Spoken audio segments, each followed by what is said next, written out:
比特币因为矿工抛售暴跌吗？什么时候可以抄底比特币？如果你对这些问题感兴趣，请随我看下去。我们可以看到，最近比特币现货 ETF 终于连续4天都恢复了正流入。你可以发现，我们从25号到28号，虽然流入的量非常少，这个单位都是100万，3100万美金、2100万美金，其实对于比特币现货 ETF 的流入来说呢，这是非常少的。不过，我们至少都止住了原本流出的颓势。那当然我们只有流入那么少，它顶多就是止跌而已。你要它流入这么少的量之下呢，你要让价格继续往上走，这几乎是不太可能的。不过，我们前期流出的状况可以说是非常非常夸张。你可以发现，我们前期流出的量呢，一天大概都在2亿美金左右，2亿、1亿多，所以是非常夸张的。而且我们的流出呢，它非常连续，10天里面呢，就有9天8天都在流出。那现在呢，终于算是稍微止住了。那如果你对这些交易机会感兴趣的话，非常欢迎你可以点击影片下方的 Bybit 链接。现在呢，质押的活动已经结束了，这个活动已经结束了，下次再有不知道什么时候。现在的活动是 KYC 入金100美金就送你100美金的体验金，你可以直接在福利中心领取。好，那我们来回到矿工的部分吧。我们可以发现，其实最近呢，哈希下降的幅度非常的夸张。那我们都知道，哈希其实是衡量矿工算力的一个单位。那我们可以简单的去理解当矿工他们开机的数量他们的矿机越多，那他们的哈希就会越大，这个算力越大，那挖比特币的效率呢就会越好。那我们来观察一下，虽然说我们都知道，很多时候我们会产生矿工投降，那当矿工投降的时候，就表示我们的哈希已经下降到我们平均线之下了，一段时间的平均线之下。不过下降的程度呢还是有区别的。我们可以来观察一下，我们上一次发生这么大规模的算力下降、矿工投降，已经要回溯到1年半之前的当时 FTX 崩盘，并且比特币创造出熊市底部那个时候了。那个时候我们的算力下降呢，大概是 7.6% 左右，我们就触底了。所以你可以看到，其实当时我认为唯一的原因就是因为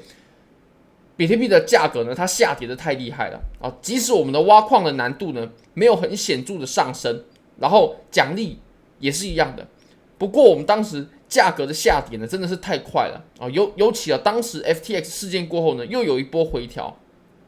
那就有很多矿工撑不住了。因为当比特币的价格低于矿工的成本价的时候，那他们就会想着要如何去节约成本，并且呢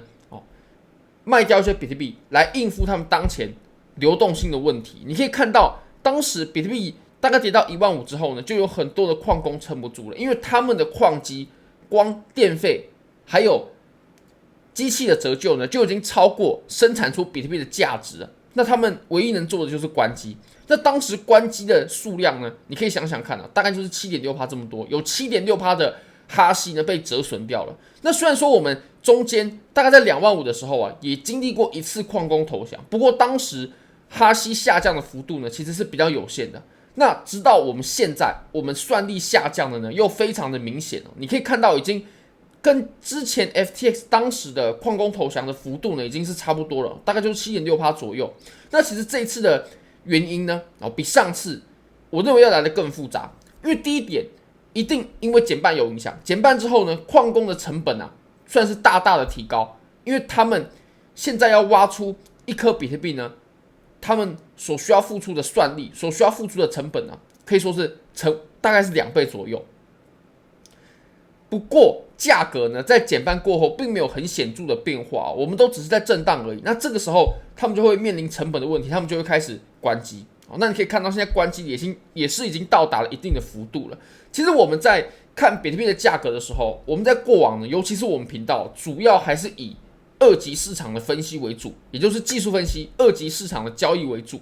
那当我们回到算力、哈希、矿工的角度的时候，就代表我们判断价格的基准呢，已经重回一级市场。你可以看到黑色线代表的是比特币的价格。那一级市场，你可以试想一下这是什么感觉当矿工在关机的时候，就有点类似于你挖黄金，挖1公斤的黄金，你要付出的成本比如说探勘然后开采啦，然后再把它精炼啊等等的成本呢，已经大于黄金本身在市场上的价值了。那这个时候黄金肯定是值得买的。那其实比特币呢，我们也可以用类似的道理来去判断值得的入场时机点。那这当然，这跟技术分析其实角度是不太一样的。那我们再来看一下，其实最近矿工抛售的状况呢，其实我们从6月10号就开始了。各位朋友们呢，6月10号就是我们开始下跌的时候，就是我们这一波下跌的起点。那其实我们整个6月的矿工都在进行抛售。我们来观察一下你记得6月10号是什么时候吗？没错，就是我们这一波下跌之前我们就是6月10号的时候，我们开始了这一波下跌。这里就是6月10号，在当天我们一天就卖出了矿工就卖出了1200颗比特币来去应对矿工矿器他们所面临的风险。那当时这1200颗比特币呢，其实就价值8亿美金了。你可以想想看，8亿美金的抛售潮。那当然了，我们当时有在直播当中有提到，那么最近6月已经快结束了，要到7月了，我们可以纵观一下我们整个6月有多少的抛售。你可以看到呢，我们总和的抛售在光6月就已经出售了，矿工就出售了3万颗的比特币大概是20亿美金左右。那你可以想想看，这是有多大的抛压，就导致价格从7万美金一路回到我们现在只剩下6万多美金。所以其实我们原因也有了。那我们最后呢，我们再回到比特币的价格上面。那我们都知道，矿工他在抛售的时候，其实比特币的价格呢就会回调。这个时候有一个指标就会起很大的作用，就是哈希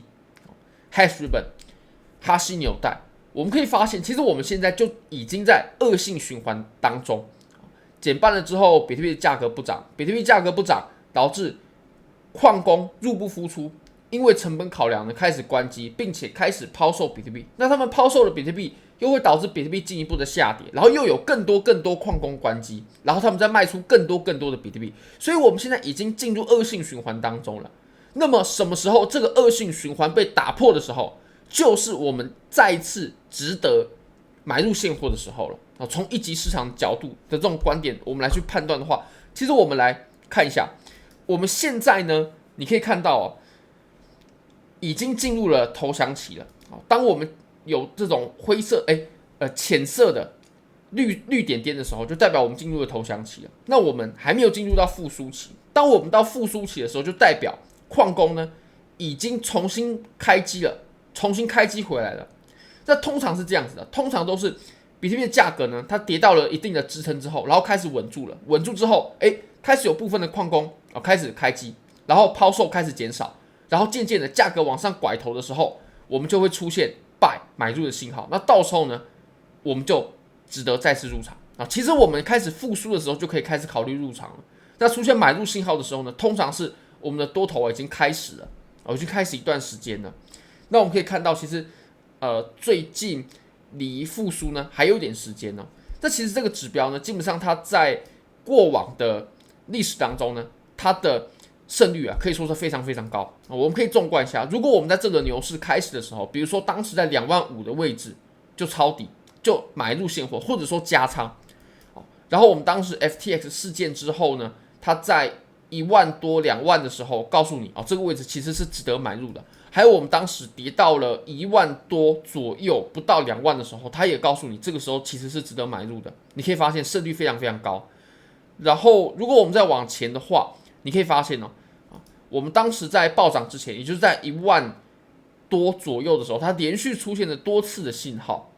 然后后来我们就直接到了6万5，到了6万5往下519之后呢，它也在3万左右告诉你这个位置是值得买入的。然后后来我们就一路到了6万9。所以我相信我们下一次再出现这个信号，出现这个指标的时候，我们很值得再去做加仓。